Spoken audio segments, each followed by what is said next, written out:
Sumanto memberikan celuritnya beserta uang 50.000 kepada seorang gadis pekerja malam.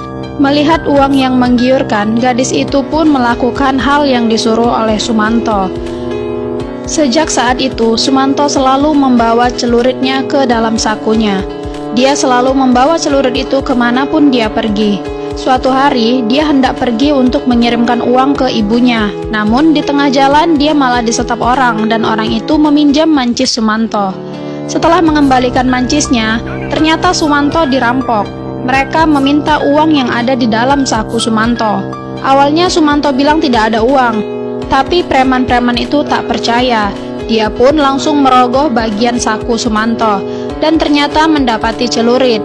Dia membuang celurit itu lalu mengambil amplop yang ada di saku Sumanto. Dia pun bilang, "Ini kan duit, kamu bilang tadi nggak ada duit."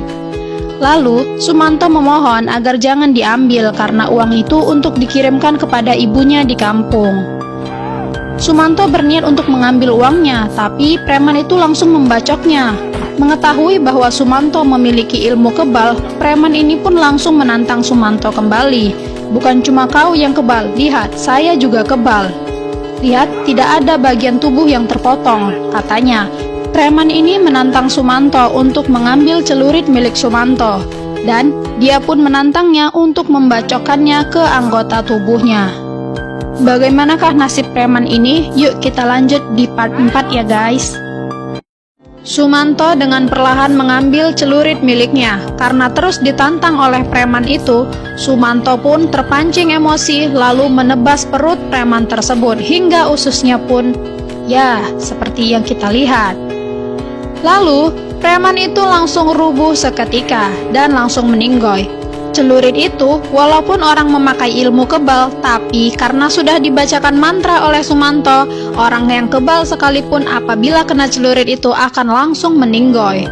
Sumanto teringat perkataan gurunya bahwa setelah dia membunuh orang dalam keadaan terpaksa, dia harus menghormati jasadnya dengan cara menjilat jempol kaki lalu kedua mata orang tersebut. Setelah itu dia mendengar suara kendaraan dari kejauhan. Lalu Sumanto yang panik mengangkat jasad tersebut dan menyembunyikannya di balik pohon-pohon tebu.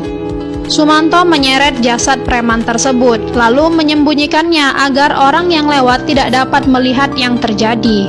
Pada malam harinya Sumanto pun pulang ke rumahnya lalu membawa mayat tersebut.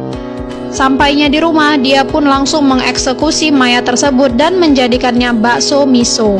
Menurutnya, ritual memakan daging orang mati itu sebagai penghormatan bagi mayat tersebut.